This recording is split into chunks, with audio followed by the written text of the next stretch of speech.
Of you, thank you. आप सब लोग यहाँ तशरीफ लाए, अपना कीमती वक्त निकाला और हमारे इस प्रोग्राम में आए। सबसे पहले मैं आप सबको मुबारकबाद दूंगा जहाँ तक तमाम लोग उसी फील्ड से ताल्लुक़ रखते हैं जिस फील्ड से मैंने ज़िंदगी का आगाज़ किया था, रियल एस्टेट। और रियल एस्टेट के आप सब लोगों को मैं मुबारकबाद पेश करता हूँ कि जिस तरह आप लोगों ने इस क्राइसिस में अपने रियल एस्टेट ऑफिस को अलाइव रखा, अपने क्लाइंट्स को अलाइव रखा और जिस मेहनत और लगन से आपने इस रियल एस्टेट क्राइसिस को हैंडल किया, hats off to all of you. आप लोगों ने सब ने प्रूव किया है कि आप सब लोग क्रेडिबल लोग हैं, क्योंकि रियल एस्टेट में वही लोग क्रेडिबल होते हैं जो कि क्राइसिस में अपनी जगह पे मौजूद रहते हैं। ना सिर्फ सैम बल्कि आप सब लोग इस जगह मौजूद रहे हैं और मार्केट इस वक्त फिल्टर हो चुकी है जो कि मार्केट में लोग अपनी कमिटमेंट्स को ऑन नहीं करते, वो इस वक्त मार्केट में मौजूद नहीं है।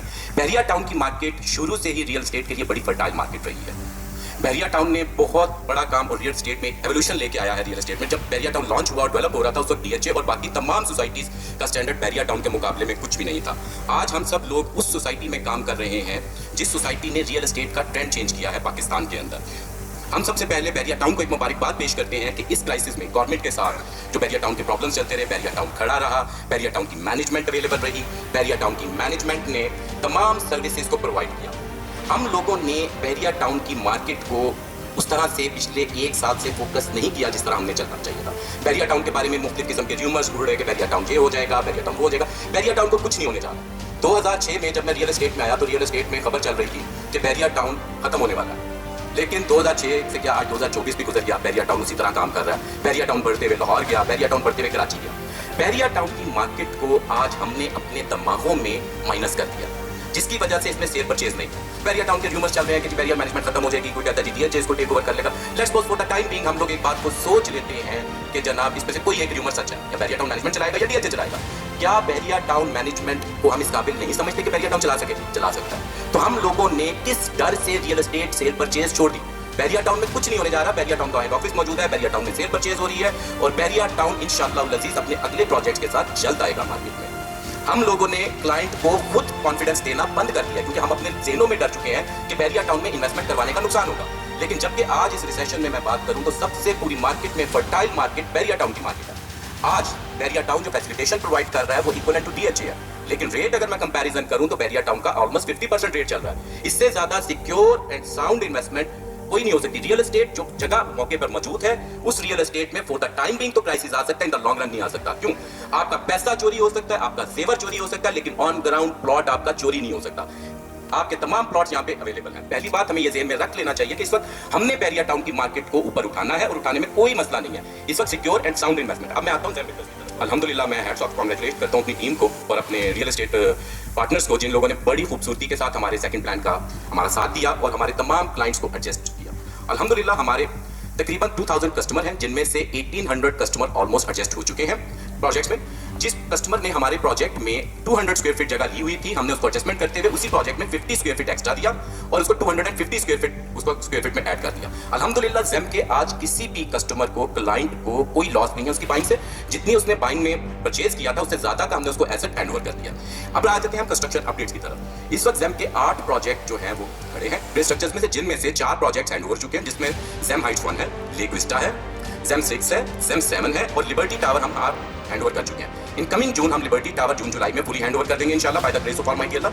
कंस्ट्रक्शन हम उस प्रोजेक्ट पे स्टार्ट कर चुके हैं और उसके बाद मैं आता हूँ R1 जिस प्रोजेक्ट पे हम खड़े हैं। ये प्रोजेक्ट टोटल 2,30,000 स्क्वायर फीट का प्रोजेक्ट है, जिसमें से 1,60,000 स्क्वायर फीट हमारे पास इस वक्त फॉर सेल अवेलेबल है।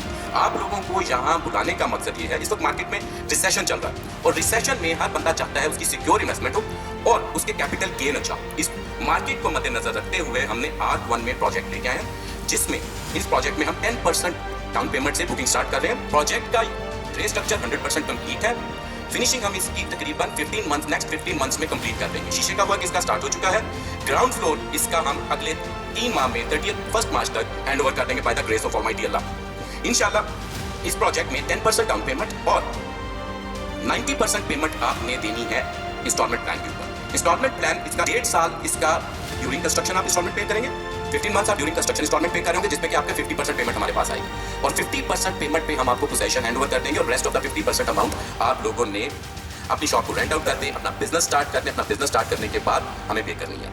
इस वक्त सबसे मेन चीज ये है कि इन्वेस्टमेंट को कहां कराया जाए, कैसे करवाया जाए। देखिए सबसे मेन चीज, प्रोजेक्ट 80% कंप्लीट है। 80% कंप्लीट प्रोजेक्ट की बुकिंग हम 10% से कर रहे हैं। 80% हमारी इन्वेस्टमेंट है इसमें, और 10% हम कस्टमर से डाउन पेमेंट की मद में इंस्टॉलमेंट्स ले रहे हैं, ताकि कस्टमर को इस मार्केट में ज्यादा से ज्यादा प्रॉफिट्स हो सके। और रेट हमारे इस वक्त मार्केट के कंपेटिटिव रेट्स हैं, according to the situation rate है। It's a right time to invest, और मैं आप लोगों को वेलकम करता हूं कि आप लोग यहाँ आए। थोड़ा सा आपको मैं बता दूं कि हमने थोड़ा सा जो क्राइसिस थी, इनकी हैंडलिंग कैसे की। ये क्राइसिस मुझे रियल एस्टेट में तकरीबन 18 साल हो चुके हैं। इन 18 साल में ये मैं मार्केट का तीसरा क्राइसिस एंड देख रहा हूँ। 2006 में क्राइसिस आया, उसके बाद 2013 में क्राइसिस आया।